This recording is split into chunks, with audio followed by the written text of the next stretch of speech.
Utashikilia tu hapo ikabaje. Nimebatisha hapa watu wakianza kulia. Na mimi already nishaanza kusikia emotional. Okay. Nishaanza kusikia machozi yameanza kutoka.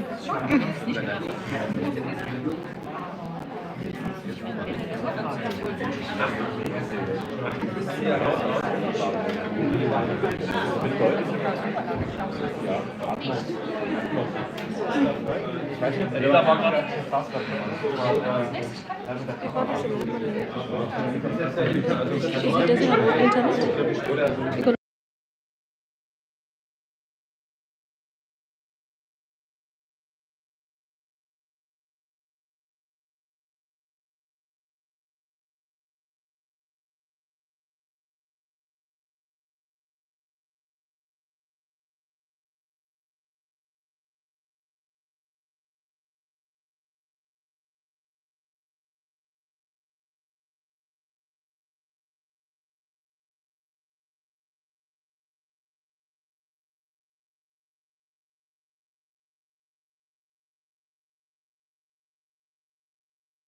So, welcome everybody.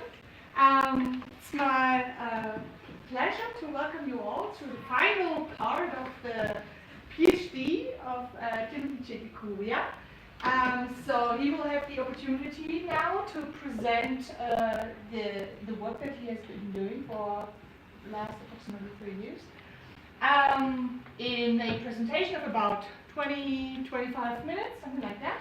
Afterwards, you will have the opportunity to ask questions, and I kindly encourage you to really take this opportunity so we can discuss some important observations already there. And afterwards, I will send you all out of the room, and we will continue with the closed part of the examination here in this room. And afterwards, I'm sure there will be a chance to celebrate. We'll see. Stage is yours.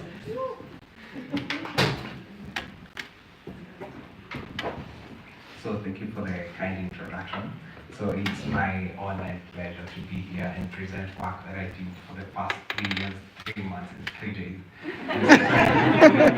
And so my PhD project was to understand the signaling circuits that are involved in the selection of high affinity B cells in the germinal center, and I was supervised by the incredible Thomas Winkler.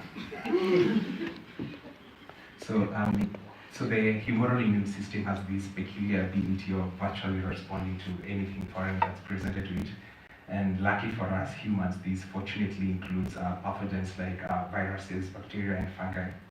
So if today, or right now, we were to look for the best chemist in the world, and we were to tell this particular chemist, so she's seated somewhere here, to synthesize for us the most novel of compounds, and we're going to call that compound X. And she did exactly that, and we were to be exposed to that particular compound. Chances are that one, our immune system is going to recognize that particular compound, and two, it's going to mount an antibody response against a compound that has never existed before. So the success of that antibody mediated immune protection is to some extent dependent on what we call germinal centers. So germinal centers are these sort of microanatomical structures or tiny structures that are found in secondary lymphoid organs. So they'll be mostly found in your lymph nodes, as well as your spleen and Peyer's patches. And these sites of these germinal centers are the source of antibody secreting cells, as well as memory B cells. And this is what essentially protects us against infection.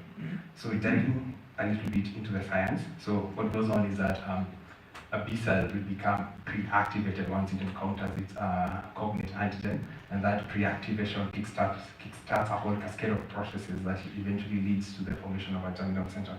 Once pre-activated, those B cells will migrate towards the T B cell border, and here they form these long-lasting interactions with pre-T follicular helper cells, and these are essentially CD4 helper cells that have been activated by the same antigen.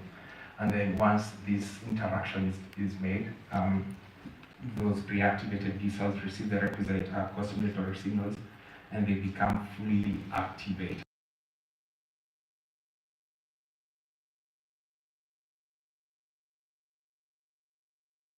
activated B cells that will now be clonally expanding, the ones that have the highest affinity to the activating antigen, those are differentiated into these early antibody secreting cells, while those that have a much reduced binding affinity to the activating antigen, those are differentiated into these germinal center independent memory B cells. And these two populations here form part of the extrafollicular response. And this is essentially what holds down the fort before the much more fine-tuned adaptive immune system can kick in a few days later. And so a fully formed germinal center with a quintessential dark and light zone forms 6 to 7 days post-antigen encounter. And in the dark zone, you have the action of the enzyme activation-induced deaminase, or simply AID. And this particular enzyme forces mutations on the B cell receptor. And as a consequence of that, those B cells might have an increased binding affinity to the activating antigen, or they might have a much reduced affinity to the activating antigen, or they might even lose their receptor functionality in case of a premature stop codon or frame shift mutation. And B cells that lose their receptor functionality, those B cells will be killed by apoptosis, and those apoptotic B cells are going to be phagocytosed by the tingible body macrophages. So B cells that have functional receptors then egress or migrate towards the light zone where selection is thought to take place. So you first have an non-rate limiting step in the follicular dendritic cell zone, then this is followed by what is thought to be a rate limiting step. So B cells that had affinity enhancing mutations in the dark zone, those B cells are going to strongly recognize the activating antigen that's presented in its native form by the follicular dendritic cells. And so once they strongly recognize that activating antigen, they internalize more, process more, and have more peptide complexes to present on the MHC class 2 molecules. On the other hand, B cells that had affinity lowering mutations, those B cells are going to weakly recognize the activating antigen, and in turn they internalize less, process less, and have less peptide complexes to present on the MHC class 2 molecules. Then what follows next is now the actual selection, or what is thought to be the actual selection step. And here it sounds a little bit philosophical, that whoever has more will be given, and whoever has less will be given. So B cells that present more peptide complexes to the T follicular helper cells, those B cells receive more selection signals, while those that present less peptide complexes to the T follicular helper cells, those receive less selection or survival signals.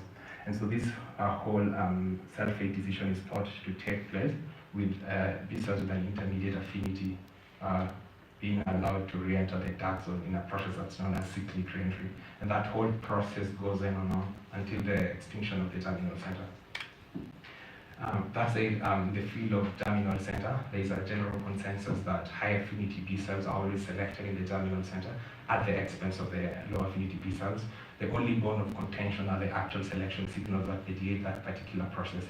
And there are two models that try to explain that selection process. And the first selection model is a quite rustic, quite simplistic selection model that's known as a depth-limited model. So in this particular model, so this shows the reducing affinity. And in this particular model, low affinity B cells are killed via apoptosis, while the high affinity B cells are left to live. It's a quite simplistic model that it's not in my opinion, the most pragmatic one. And so there is also a second selection model that's known as the birth-limited selection model.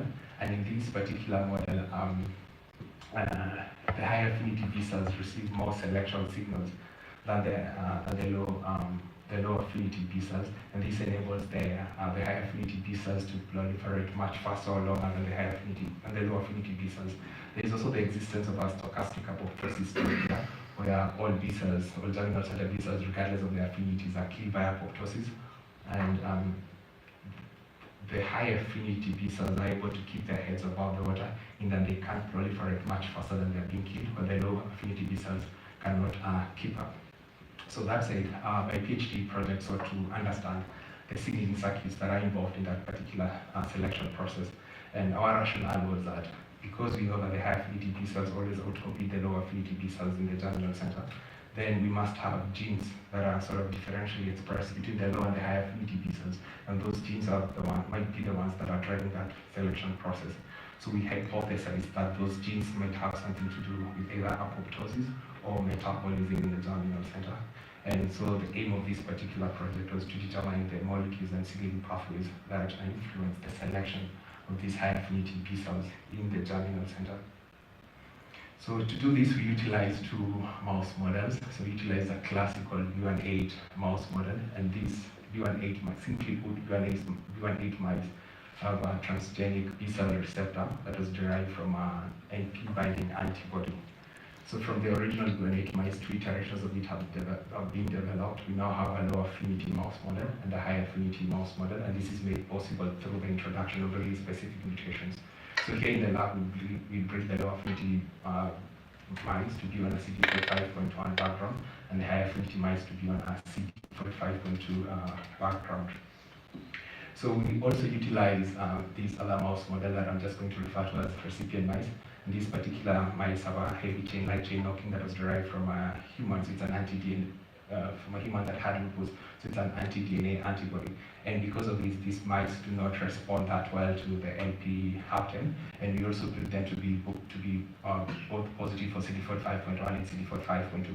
So with this particular setup, we can easily differentiate these three populations. Just a quick reminder, haptens are only immunogenic in the presence of a carrier protein, and for us we use KLH. So what we do is that we get B cells from the low affinity mice and B cells from the high affinity mice.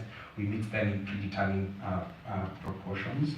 We stimulate them for 24 to 48 hours, and then we adaptively transfer that B cell mix into our recipient mice. And then 24 hours later, we immunize the recipient mice with now our hapten and our carrier protein. And then after 6, 9, and 14 days, we sacrifice our recipient mice and we analyze the germinal center response. So in this particular experiment here, what we did is that we adaptively transferred approximately 3 million B cells.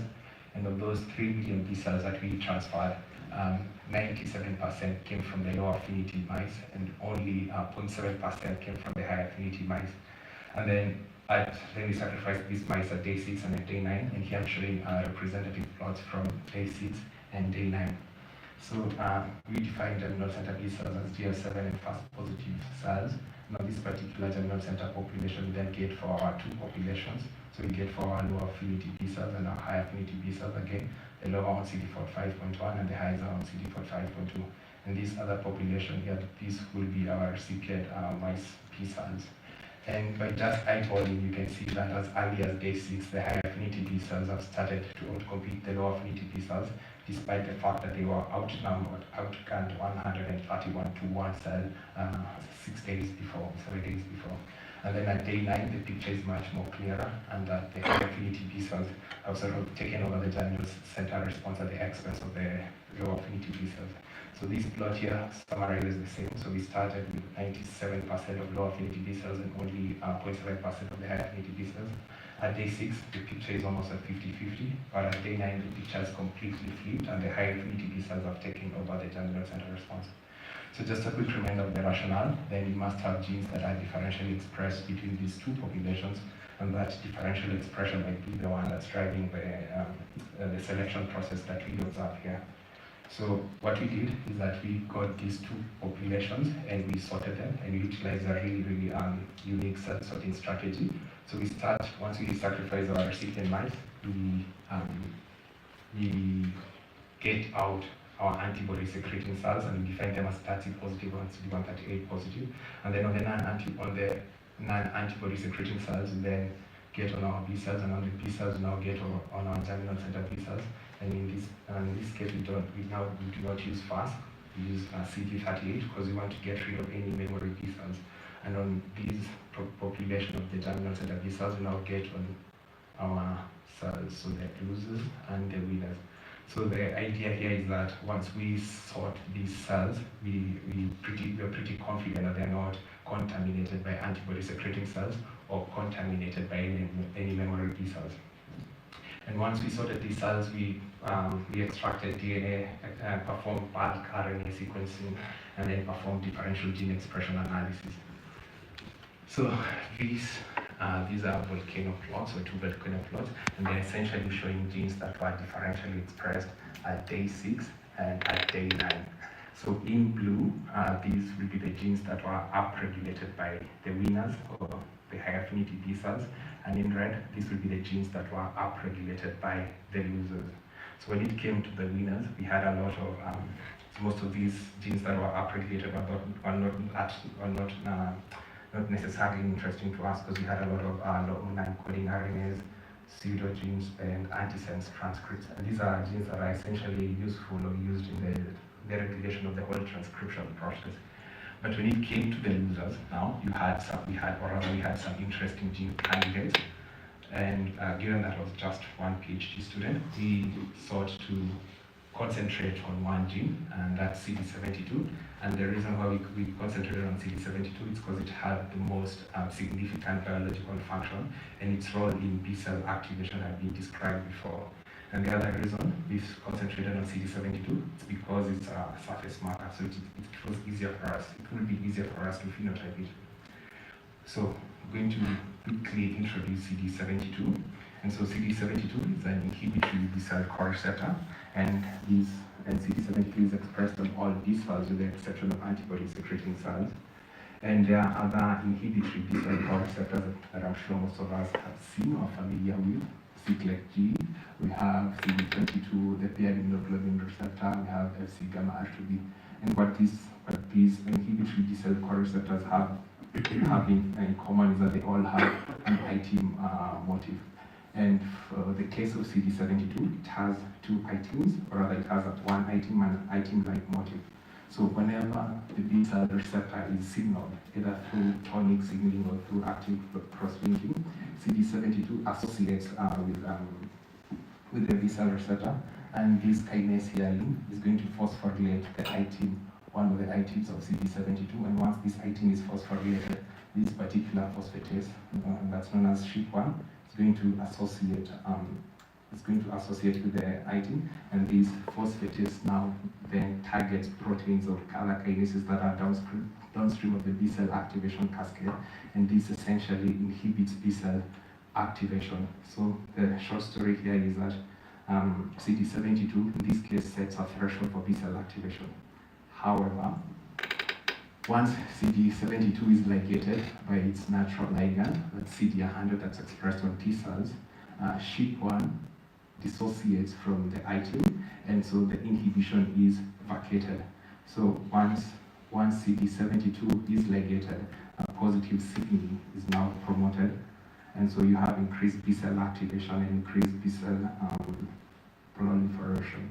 So the short story here is that in the absence of a ligand, you have negative, or rather you have inhibition, B cell inhibition, and then in the presence of a ligand, B cell activation and proliferation is promoted. So then we thought you have a gene that's upregulated in cells that are losing. You have a gene that's upregulated by the losers.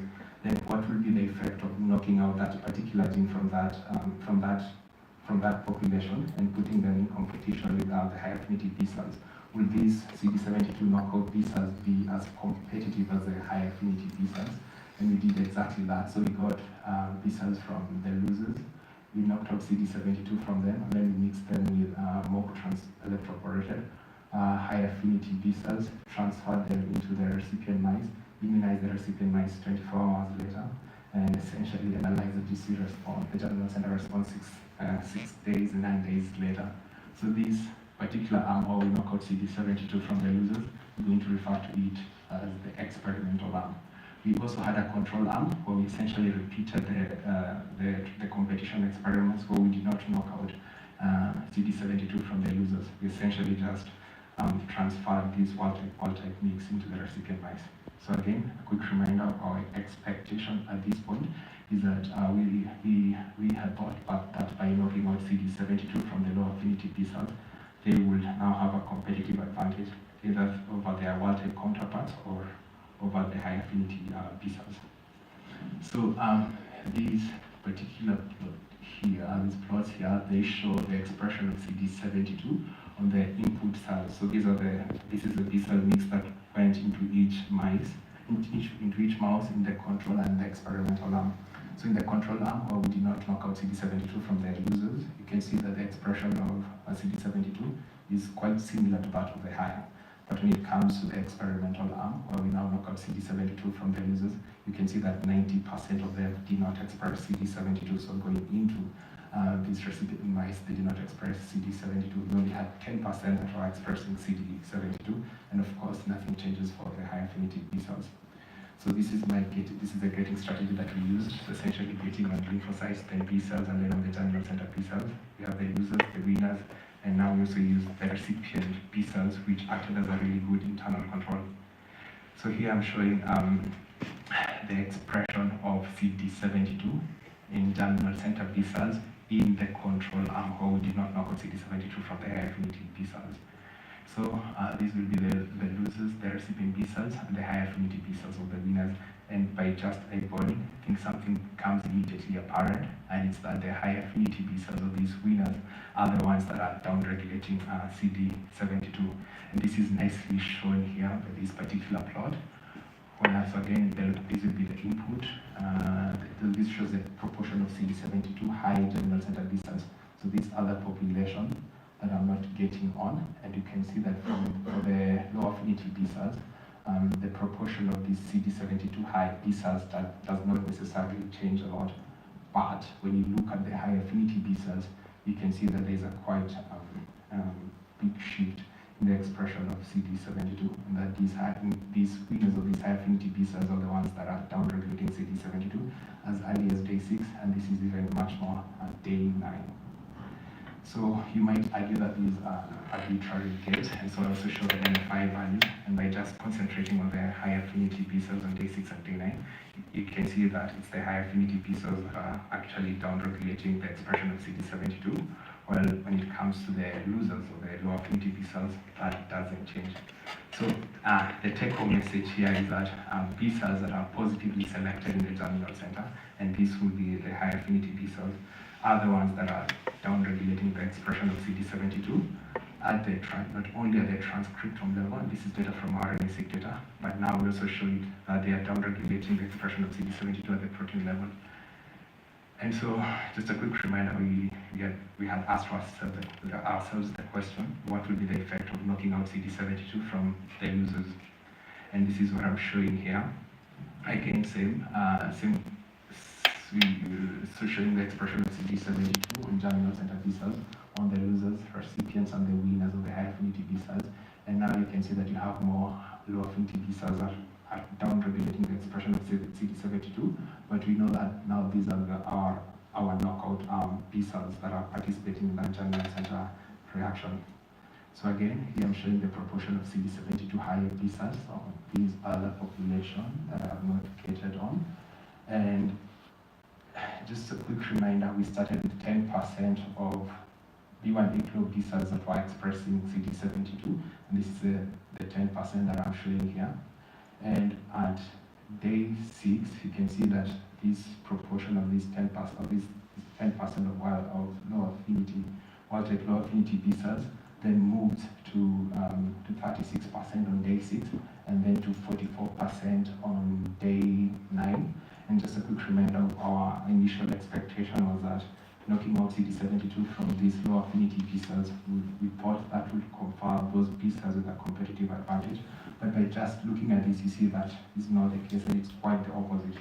It appears as if the CD72 knockout low B cells have a competitive disadvantage in this case over not only the high affinity B cells, which I'm not showing here because it was really much more terrible, but they also had a competitive disadvantage over their wild-type counterparts. That's why you see an accumulation of these wild-type B cells from 10% to 36%, all the way to 44% on day 9. And so, what would be the possible explanation for this? So this goes back to the role of the ligand. So what happens when CD72 is ligated? So once CD100 binds to CD72, I've mentioned that B cell activation and proliferation is promoted. And so if you knock out CD72 from these losers, you're essentially messing them up completely. You're taking away that positive selection that they will have received by the ligation of CD72 by CD100. So the message here is that rather the reason why we observe these and not the opposite is that these knockout B cells are being outcompeted, probably due to the absence of positive signaling that we get upon ligand binding.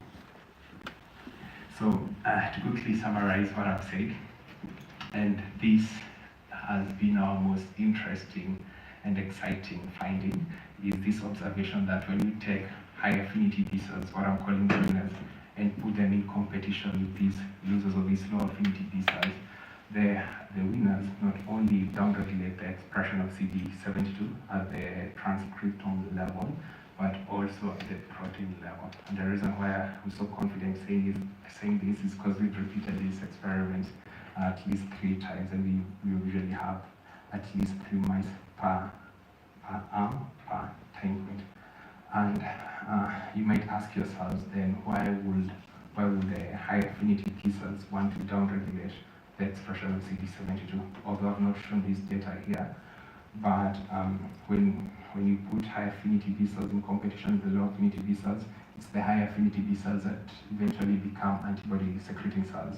And I also alluded to the fact that that CD72 is expressed on all B cells, with the exception of antibody secreting cells. So the downregulation of CD72 by the high affinity B cells probably prepares these particular cells for differentiation into antibody secreting cells, and that reasoning is heavily also discussed in my thesis.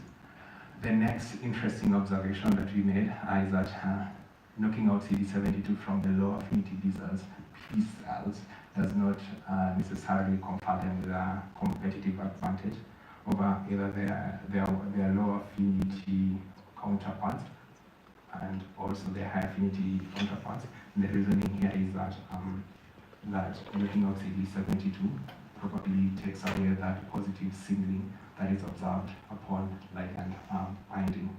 So, to stay on time, I would like to acknowledge my working group led by Professor Winkler, my wonderful colleagues, also members of my GRK, led by Hans Martin, Udo Geifel, Diana, Dirk, and Anya, who also double up as to be part of my examination committee members. And also really thank my sister, the boyfriend, and the cousin who flew for so many hours to be here. And with that, I'd like to thank you, the audience, for listening.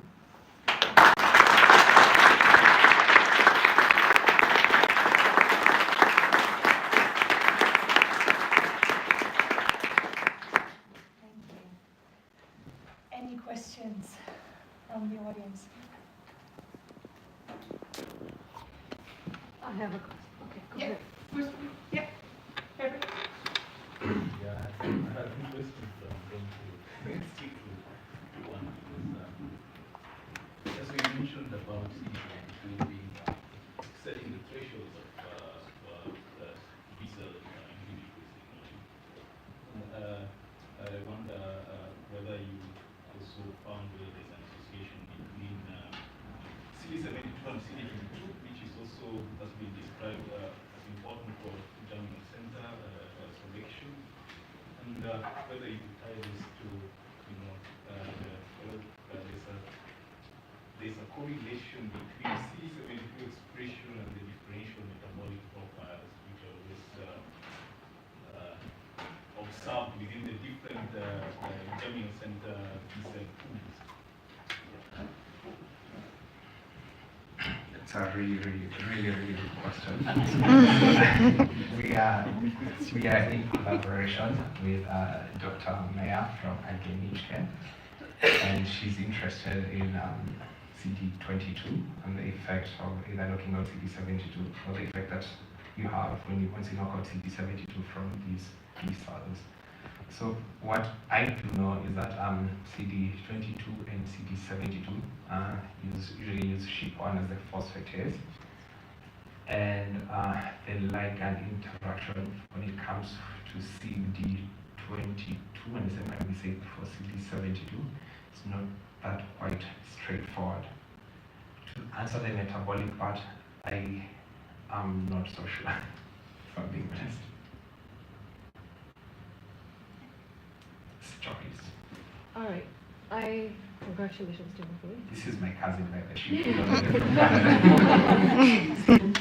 So I have a non-related, obviously, to your project, but what have you learned through this process? That's the first question. The second question is, what are your goals, or what do you plan to contribute to the people you've left behind who have dreams like yours? And do you have plans to help them get to where you are? And if you do, what are they? And what challenges do you think you'll find or expect in the process? So I'll start with the first question. Putting the science aside, right? I think I've learned a lot when it comes to, I think, interpersonal skills in the lab, interacting with people, having to learn a lot at times in such a short duration. So that has been quite interesting. When it comes to, so what we usually do is that on my part, I usually help people make applications when it comes to writing motivation letters, cover letters, drafting a CVs. That's, I think, at this stage of my career, that's all I can do. Tell them what to do and what not to do. The other bit, I'm not so sure if it's like emotionally answering. I have more of a scientific question. So mine is on slide 13.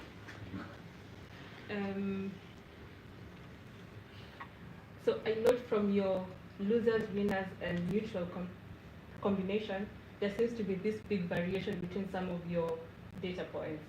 And is there something that could explain why you see this big variation, or could it be that your combination is not statistically significant in the end, such that your overall conclusion doesn't really apply in this condition? So when it comes to the MFI values? Yes. Of the losers.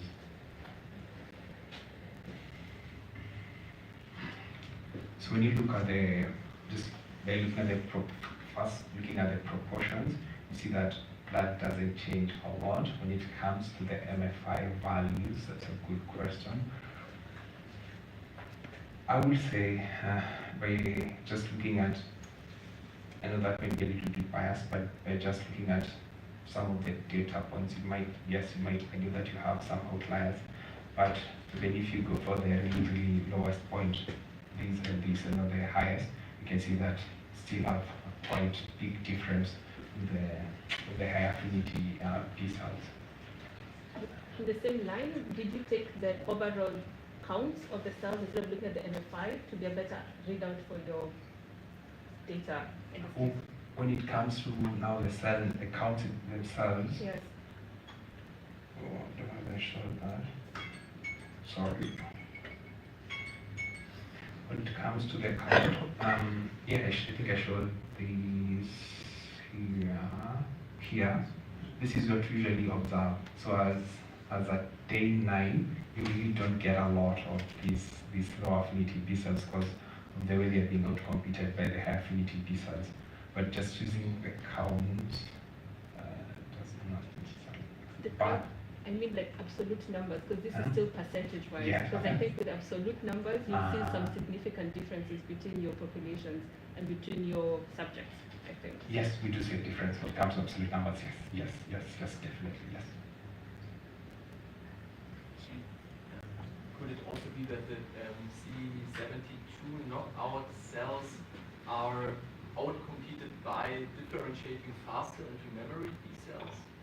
Did you check for memory B cells?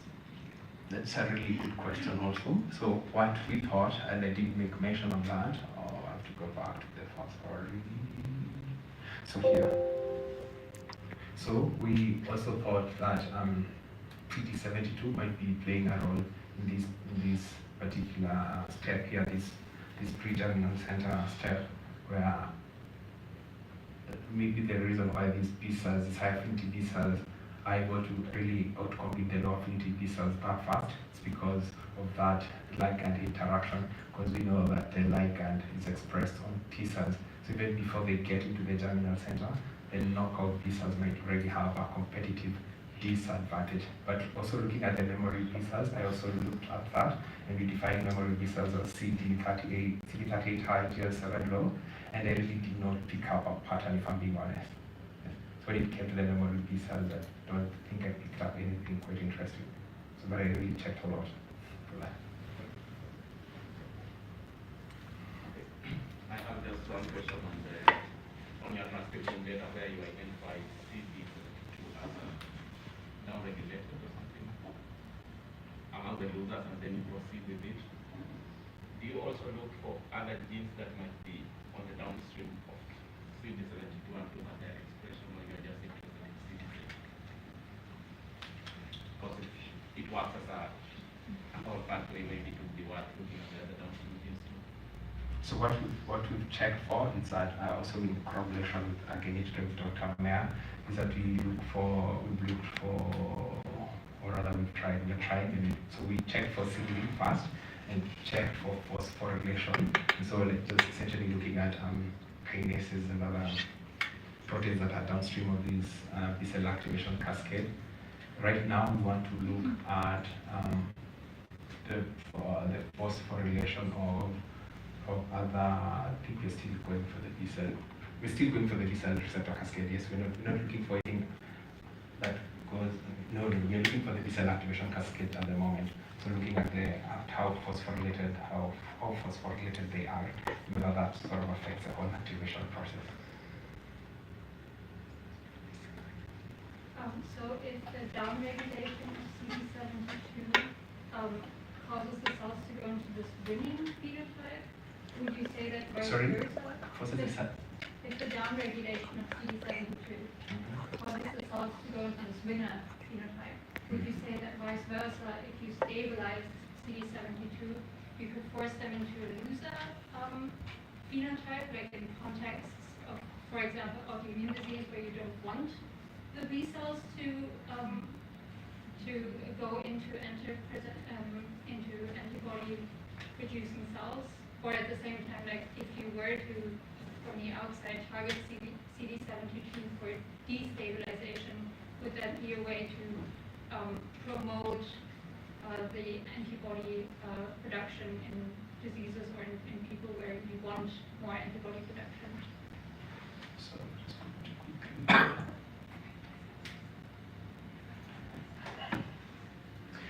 So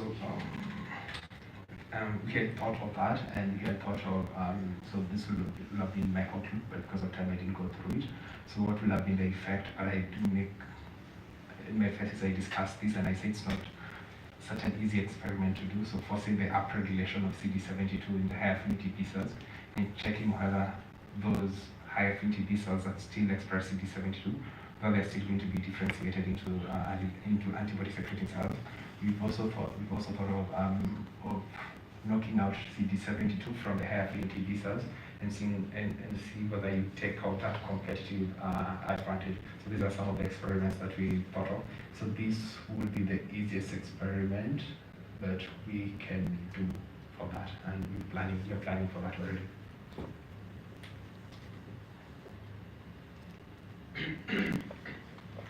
Yeah, just a quick question, not a biology, so maybe I'll ask a more technical question.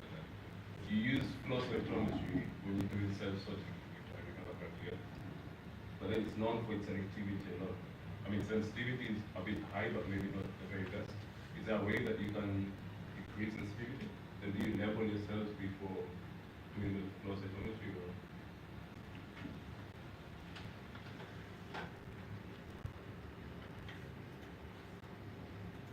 So what we do is that when you're starting these experiments, you treat them as a normal flow cytometry experiment, right? So you go for your conjugated antibodies that bind to really specific markers. Like so you have an antibody cocktail that has all these conjugated antibodies. I didn't show the fluorochromes here, but you have an antibody. So you have an antibody that targets, let's say, TATSI, that's labeled in our case should be Alexa BV421. Yes, BV421, and so forth and so forth. So you sort of treat them as a normal flow cytometry experiment.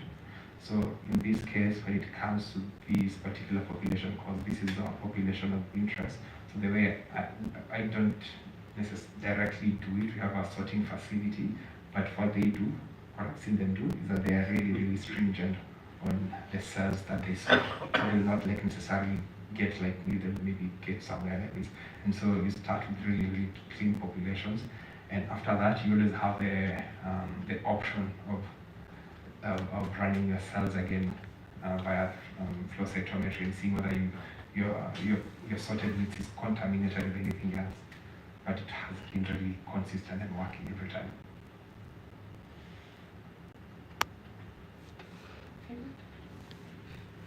Yeah, sorry again.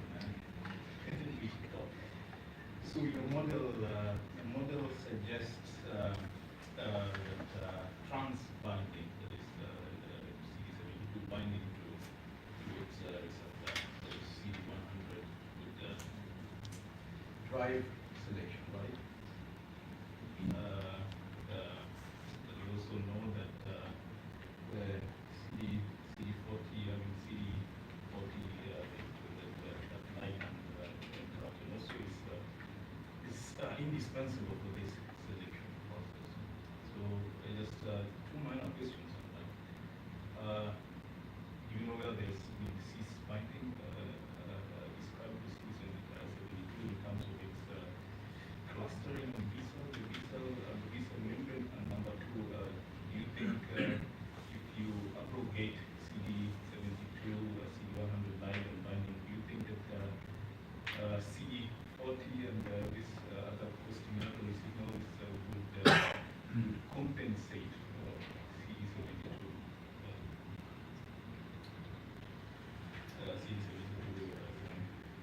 Or do we have a synergy? And if there's a synergy, where is the intersection point in this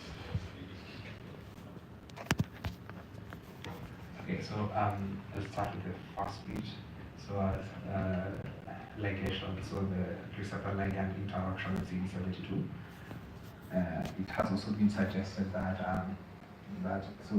CD100 will be constitutively expressed by T cells or on T cells, but not on resting B cells or on dendritic cells. But upon activation, yes, these B cells will regulate the expression of CD100, and it has also been suggested.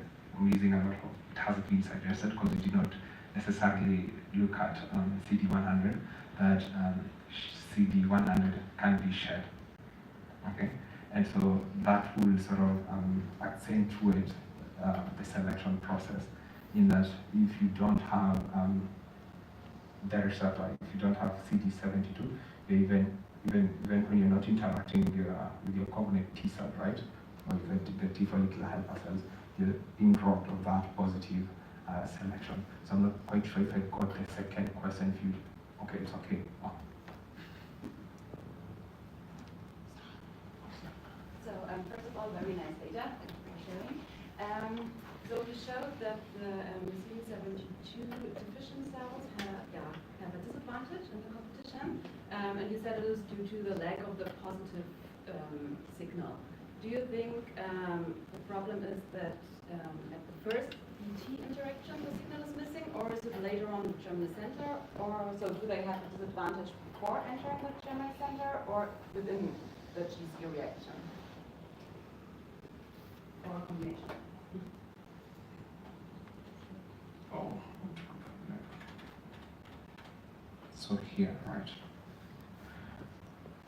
So because we observe this accumulation of these mutant cells, so the cells that are expressing CD72 as early as day 6, we suspect that the first T cell B cell interaction might be playing a role.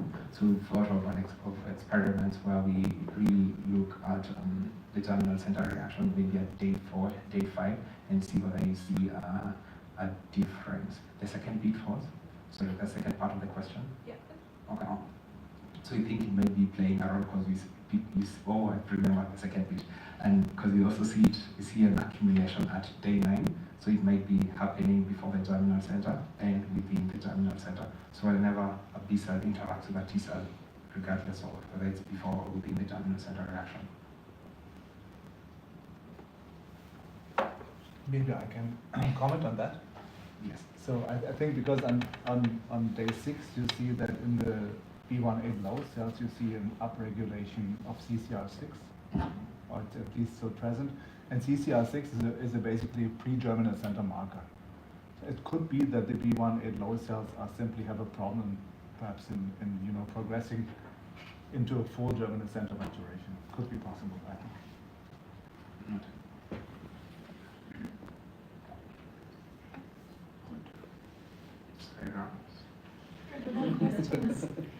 Oh, yeah, I have a question, a very non-scientific question for both of us from very different fields. So I'm pretty sure Mama Chege is somewhere waiting to receive the news today. Could we therefore, those of us who are not biologists or natural scientists, could you please, in a few sentences, just explain?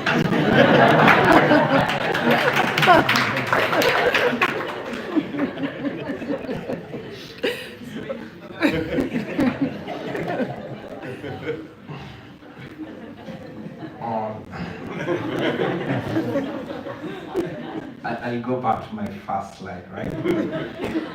So this is, let's assume this is SARS-CoV-2, right? Being exposed to a novel virus that has never existed before, right? And well, no, you're not exposed through your arm, but through your nose, right? And so you need to protect yourself against that. So your body is going to, of course, say, hey, this is a foreigner, I need him out. And then the second thing it's going to do is that it's going to try and mount an antibody response against that. So antibodies are the good guys, so they'll try to coat that virus, telling other cells, hey, this is a foreigner, get rid of him, right? And so, in so many words, this is this process here, right? And then what happens?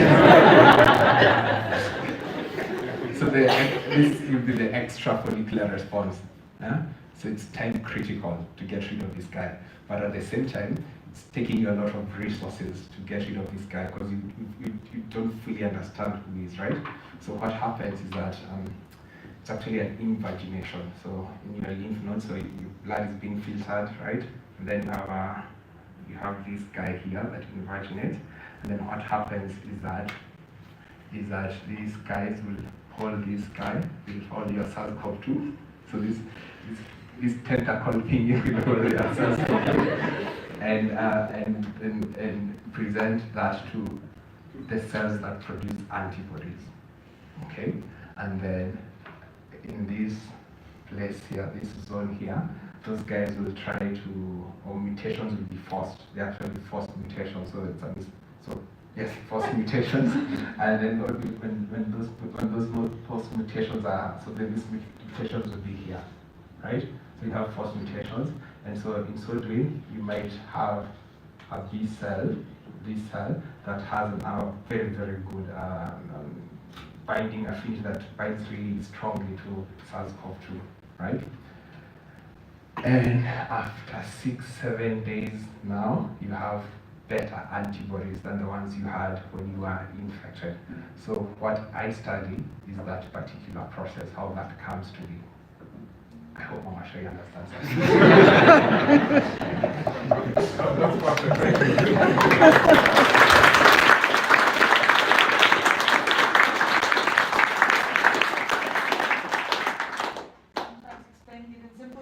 Most difficult thing, right? I hope that is not great.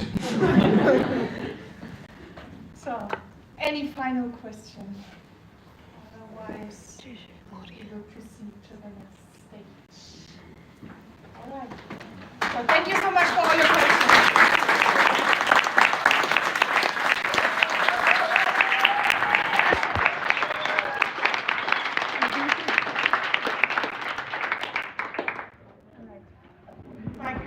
To leave, and we will let you know when we're done.